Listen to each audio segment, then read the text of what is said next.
Okay, this is 14.3, number 8, and what I'm interested in is finding the plane tangent to this curve. That's actually a sphere of radius 4, and it's at the point 1, 1, negative 1. Well, because it's 1, 1, negative 1, and basically this sphere,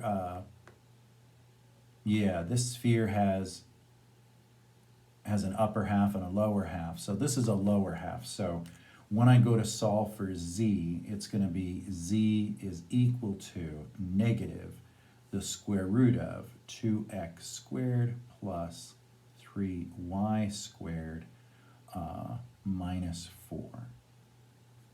And that'll all be under the radical. And the negative out here is because this is the lower half because the z value is below 0 instead of above 0.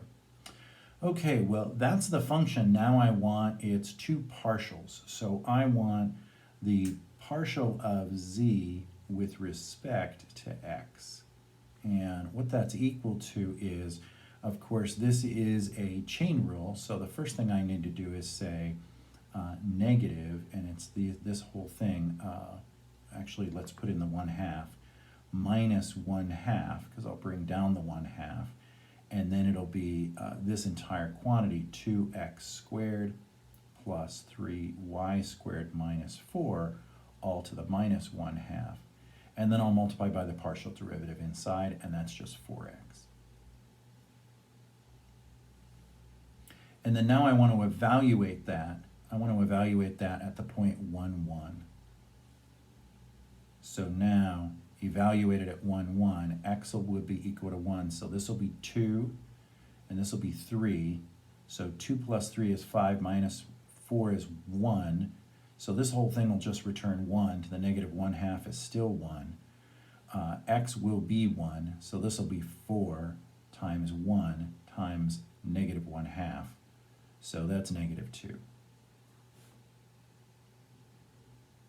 Now I do the same thing, dz, well, partial, the partial of z with respect to y. And it's going to look very similar to this. It starts out minus 1/2. I'll have the same quantity inside, 2x squared plus 3y squared minus 4 to the minus 1/2. But now, instead of 4x, it'll be 6y. And we'll do the same substitution. I want to plug in 1, 1. And 1, 1 here is going to produce, we know this whole thing produces 1, and this will produce 6, so it's 6 times negative 1/2, or negative 3.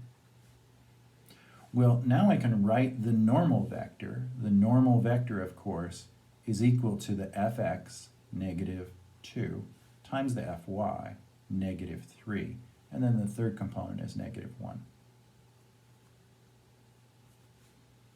And now I've got the normal, and I've got a point. So if I want to write a plane, it's ax plus by plus cz is equal to d.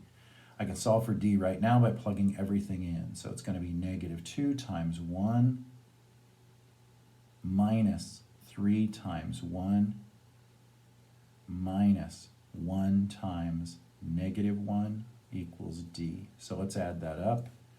That's going to be negative 2 minus 3 more is negative 5 minus 1 more is negative 6.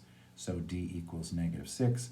And now I can write the equation for the plane. It's going to be negative 2x minus 3y minus z equals negative 6. Or I can solve for it as a function of z if I'm interested, but it doesn't matter. This is the plane